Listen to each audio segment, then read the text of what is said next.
Welcome everyone to September's African episode of African Echoes. Today I'm joined by Luan, which I'll introduce shortly.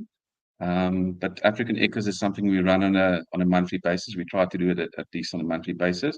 So you'll either see myself or my one day doing this, and it's similar to the fireside chats we ran last year. Let me introduce you to Luan de Wet. Luan specializes in market research and customer experience.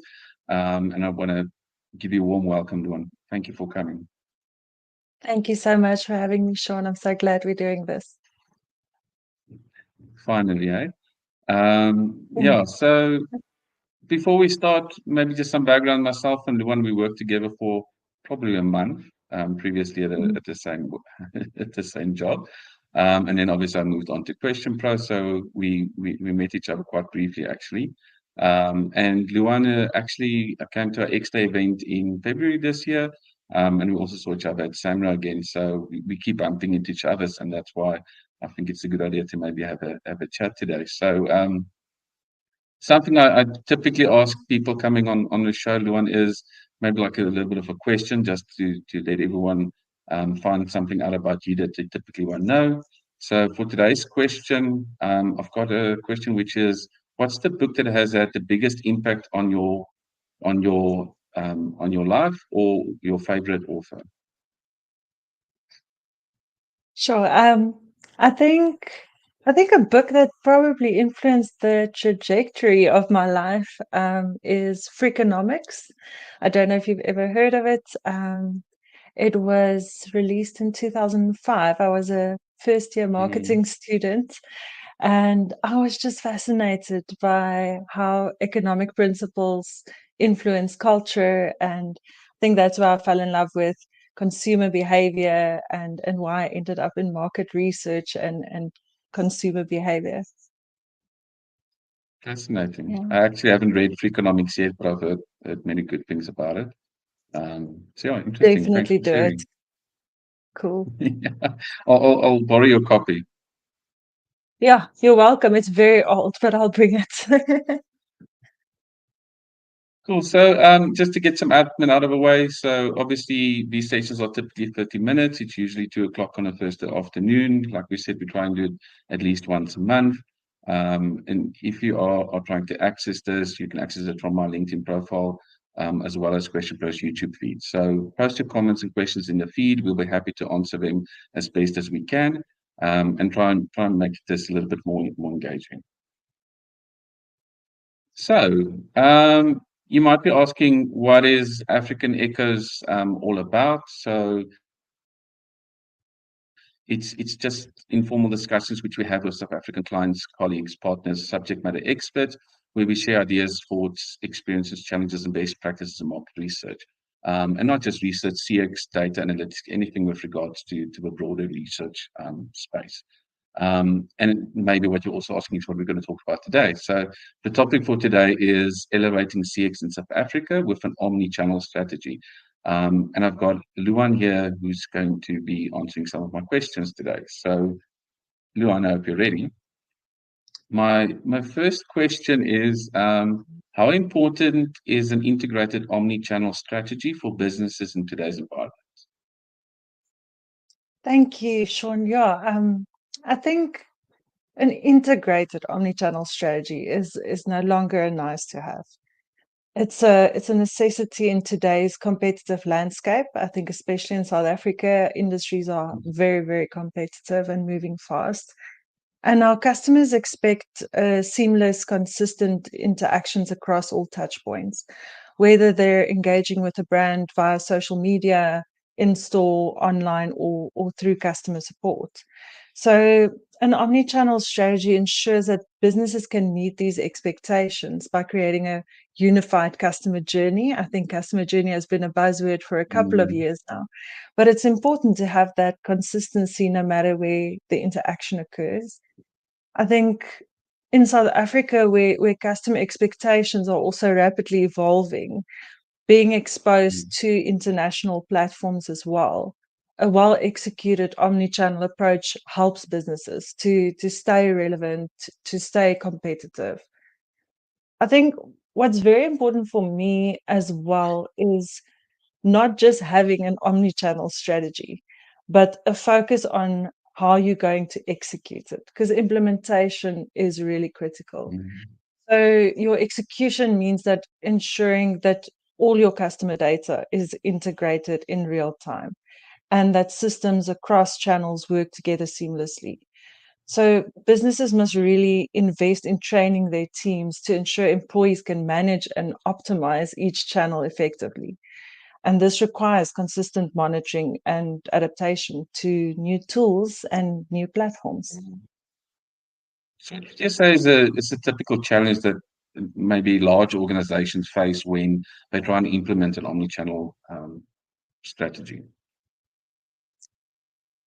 Over the years, I think the biggest challenge I've seen is probably siloed departments.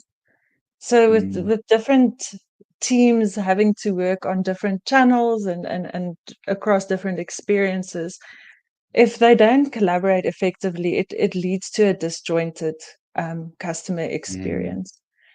I think another thing is probably the lack of real-time data integration.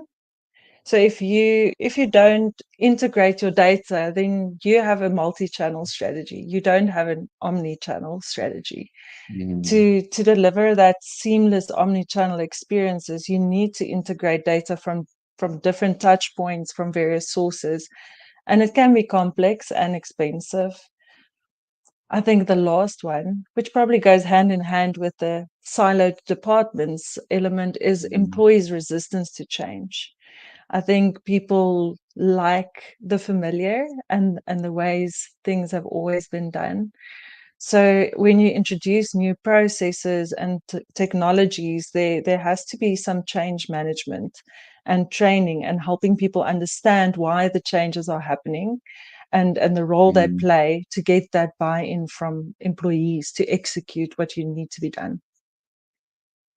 Yeah, I think maybe just to add my perspective on that, it would also be one of the things is consistency, right? So what I've Mm. noticed is that even though you've got an omni-channel strategy, every certain or every different channel might have a different experience in terms of service levels or Mm. in terms of what it can do to cater to your needs, right? So if you would, for example, go on a public Facebook page and start interacting with the bank, the the response time is much quicker necessarily than maybe compared to an email. So there's always also a Mm. little bit of a yes, you're a multi-channel, you've got a multi-channel strategy, but at the end of the day, those channels, like you said, are not always talking to each other, and they're also not all capable of handling all of your queries. And I think that's also something Mm. that needs to evolve to some extent, because I think people typically go to the channel that has the best results and not necessarily the channel that they prefer. Yeah, definitely. And I like that you said consistency. I often think of it as a friendship. So if you Yeah. have a friend who behaves differently towards you when they're at your house versus when they bump into you at the mall Mm, versus at an event, you're not very likely to trust that person because they don't give you consistency in their behavior. And the same goes for relationships with clients. mm. No, very good point. My second question is, what does a realistic approach to customer engagement and retention look like, and why is it important? So I think a holistic approach to customer engagement and retention involves really understanding and addressing the customer's needs across the entire journey, not just at the individual touch point. So as we just said, Mm, what's also important is understanding your customers' jobs to be done. What are their pain points?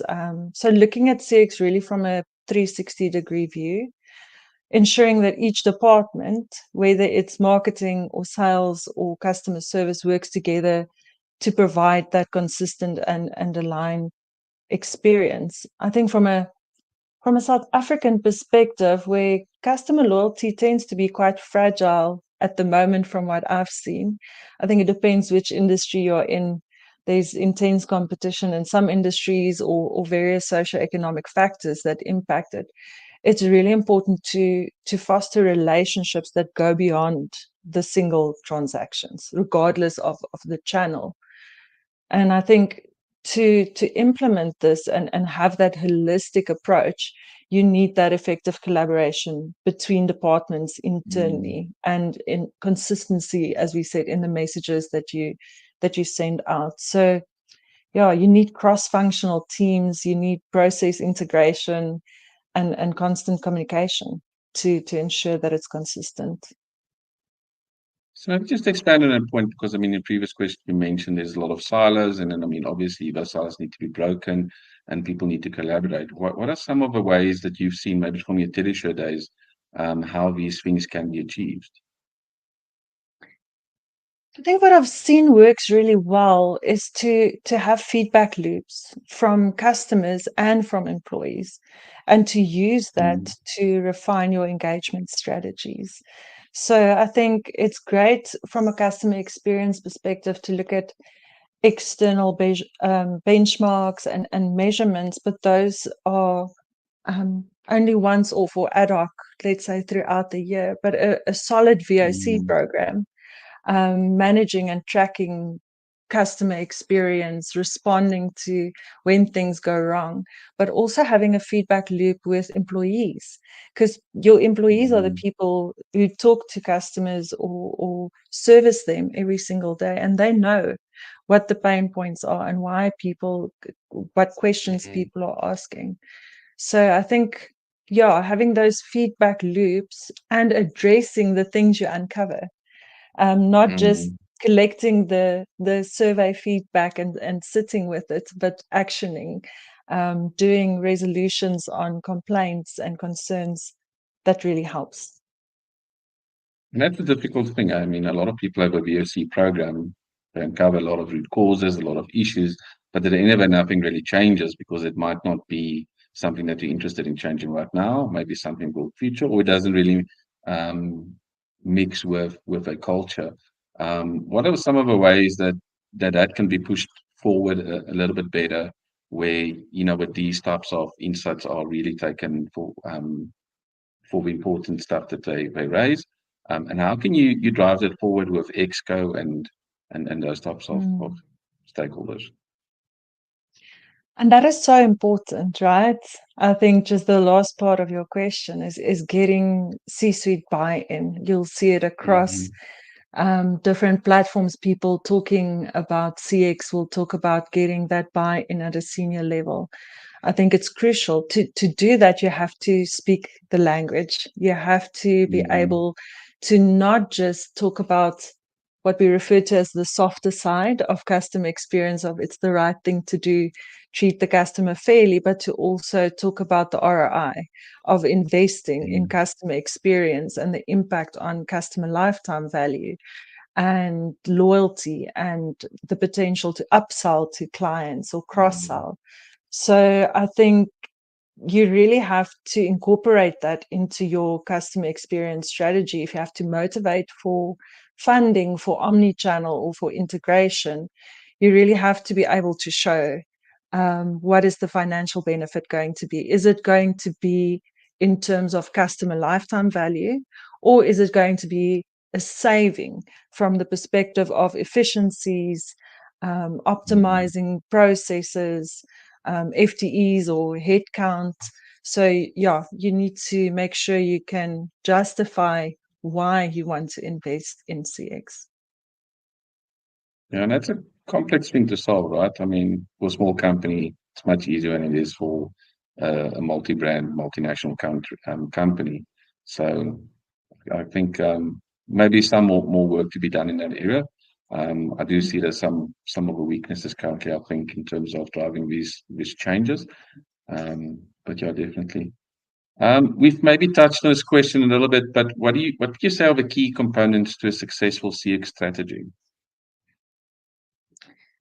I think the first thing and most important thing, and it's not just because I have a research background, it's really I think a strong belief across different CX communities is customer understanding. You need to Mm, deeply understand your customers, who they are, what their pain points are, what their needs are, what their jobs to be done are, and then how that matches to your business, how you are able to solve for that, and you do that through data and analytics and direct feedback. So those are the people you are creating products and services for. So that's the first thing for me. Then I think with all the technology we have available at the moment, I know AI as a buzzword, but all the other mm, different types of tech and software we have available, personalization is mm, becoming the norm. So it becomes an expectation almost from the customer where it used to be a differentiator. So mm, delivering those tailored experiences that make customers feel unique and special is really important. Another one, I think, and I have five, so I'm on number three, just so you don't worry that I have 10. Is seamless integration across channels. We've spoken about that from an omni-channel perspective. Employee empowerment. I think this is the one that people sometimes forget or don't pay as much attention to when it comes to a CX strategy is your EX, your employee experience, mm, and how you need to give people the right training and tools and have the right level of engagement to make sure that they are able to deliver great service. mm. And then I think the last thing is continuous improvement. So, as important as your consistency is across your different channels, continuous improvement is also important because things change, Mm, customer expectations change, the market changes, the technology available to address different customer needs change. So, it's really important to be able to efficiencies internally, but also keep an eye on what's happening externally. yeah, I think something I've spoken of previously as well is that with the advances in technology, I think at some point some of these technology platforms has lost the plot a little bit in terms of what the person actually needs or the customer actually needs.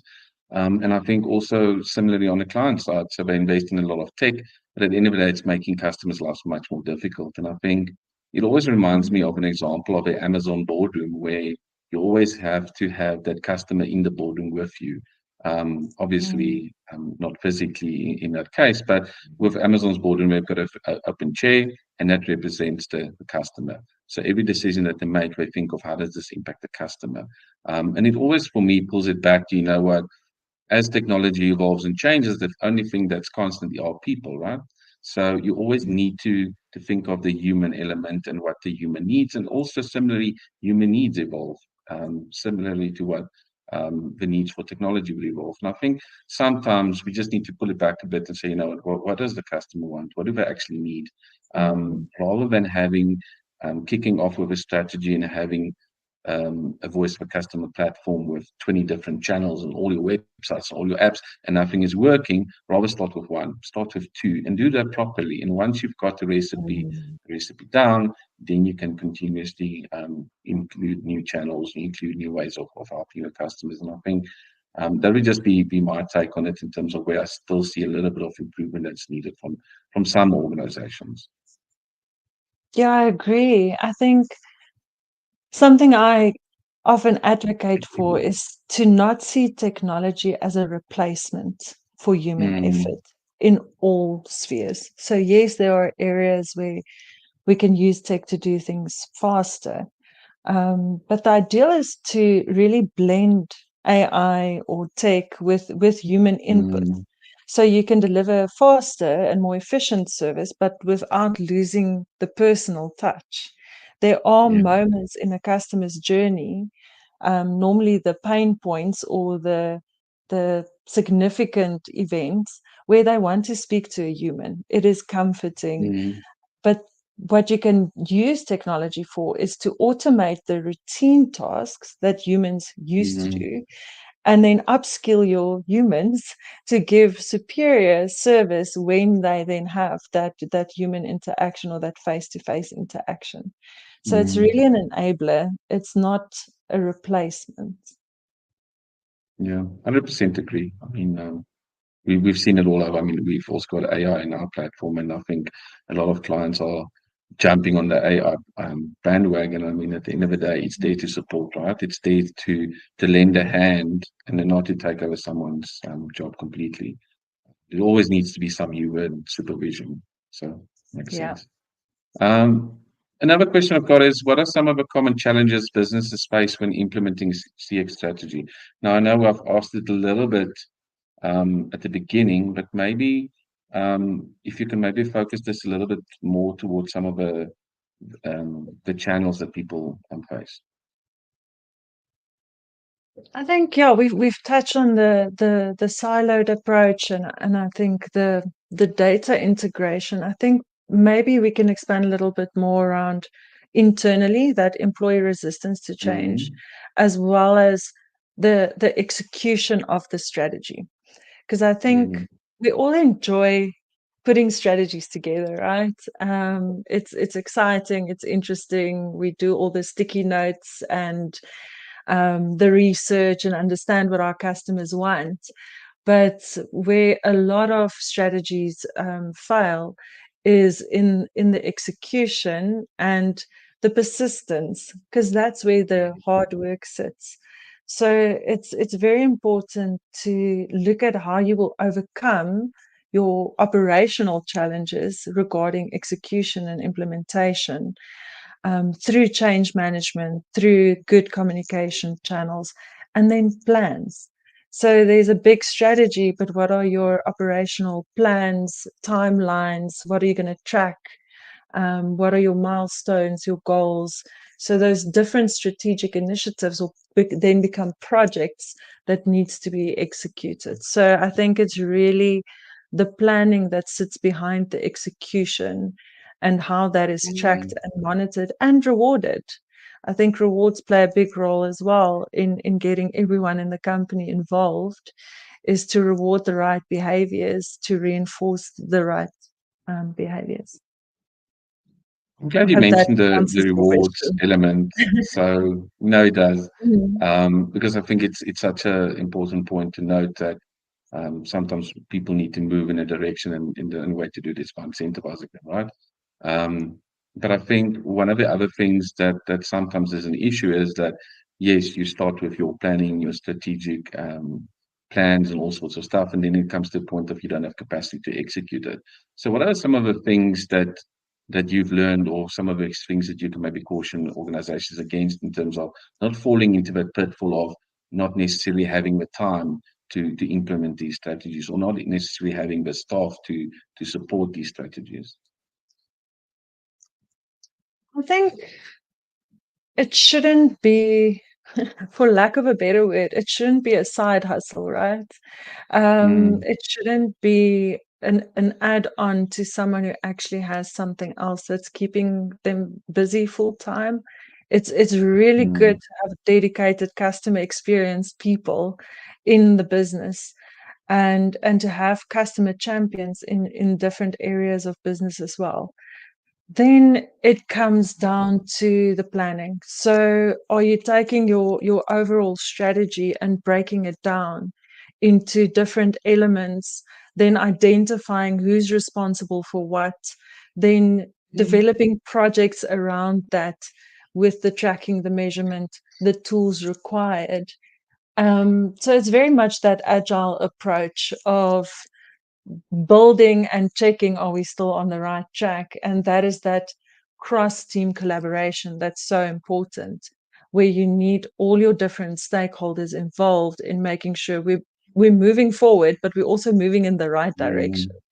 Because yeah. it doesn't help if we're moving at full speed, but we're actually a few degrees off course. So that's why those regular check-ins and course correction is also important. And I think it's also a long time, right? So Rome wasn't built in a day. So sometimes a strategy needs to take 3 or 5 years to Mhm. be fully implemented and start rewarding. Um, and then maybe my last question, the one is, and I know we've touched a little bit on here and there, which is regarding employee experience.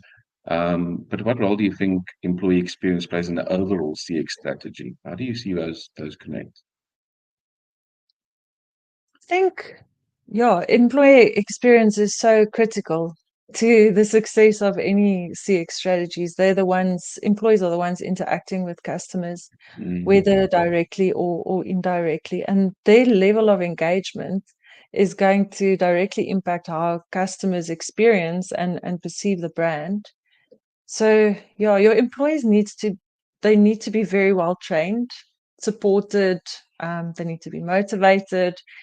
They're more they're more likely to give positive interactions or have positive interactions with clients and create those memorable experiences that we want. Um, I've read some research that showed that there's a direct correlation between high employee engagement and high customer satisfaction.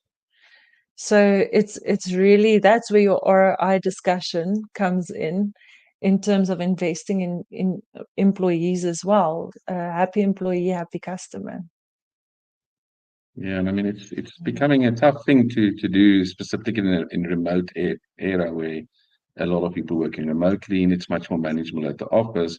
But maybe to that point, with so many customer success agents or managers working remotely, how can you maintain that level or achieve that level of employee experience that you really require for a really good customer experience? Do you have any ideas? I'm definitely not an employee expert, but I have some experience in managing remote teams. And I think frequent communication and active listening is very important. I think from a leadership perspective, you need to be able to listen well and connect often, especially with remote teams. You have to put in the effort, whether it's stand-ups or check-ins or a Slack channel, to help people feel connected.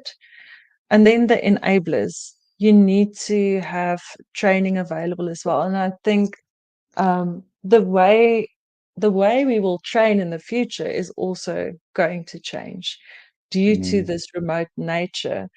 And due to younger generations coming into the workforce and being used to short format content. So, what are you developing to keep your employees' skills fresh? Is it short videos around customer experience? Is it storytelling? So, there are different tools you can use to enable people and to help keep them engaged. I What think do maybe you just to think? add to that, and I mean, I think it's much easier, let's call it this past year maybe, for remote employees to do that, just simply because of a load shedding that's not been around. But I think that brings me to my point where if your employees are working remotely, they really need to have the proper support or the proper environment or tools that they can really do this. And I think that's something that will keep evolving over time as these two spheres meet. But I think, yeah, what you've said, I completely agree. I think it's definitely what is needed, and I think it's something that lacks a bit sometimes in the several environments, right? So out of sight, out of mind, and I think a lot of times you really need to take that step to continuously engage with the employees, because if you're not doing it, they're also not going to do it to the clients. So I think, yeah, completely agree with what you've said. Cool. We're actually out of time. So maybe from my side and from Question Plus side, thank you very much, Luan, for joining us today. We hope you really enjoyed it and the guests also enjoyed it. Also, obviously, thank you for the people that have watched today. And then maybe before I let you go, Luan, also just keep an eye out for our next African Echoes episode in October. We'll be announcing that in a couple of weeks. But from my side, thank you very much for joining, and I hope you had a lot of fun. Thank you, Sean. It was